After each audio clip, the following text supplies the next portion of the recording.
Minsan ba natanong mo na rin yung sarili mo? Bakit nandyan ka pa rin?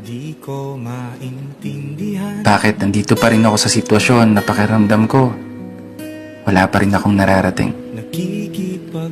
Umuusad yung edad taon-taon. Pero bakit may kulang pa rin? Kulang na hindi ko magawang mahanap kahit paanong gawin. Kasi ang hirap kapag pinanganak kang mahirap. Oo, totoo yan.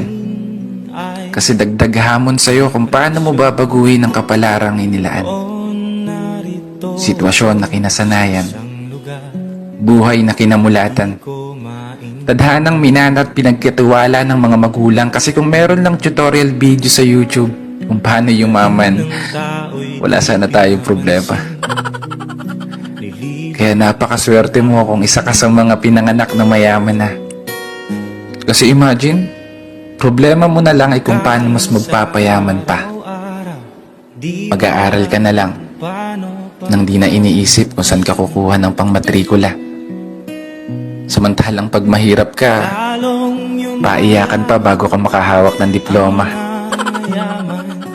Pahirapan pa makahanap ng trabaho. Higaya ng mayaman, imamanahin kang negosyo. Sana all na lang talaga.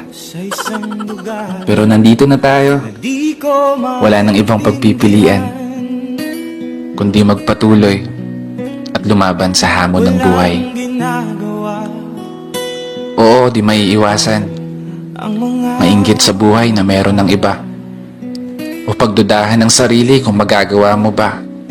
Abutin yung mga bagay na naabot na nila. Masungkit ang tagumpay gamit ang mga kamay na kailan may di tumigil maniwala na makakamit mo pa. Baguhin ang takbo ng kapalaran at hayaan ng mga paa maglakbay.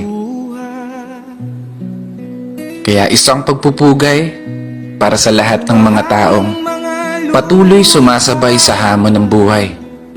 This is your brother Mark for today's video. Sana magustuhan mo. Narito ako sa isang lugar na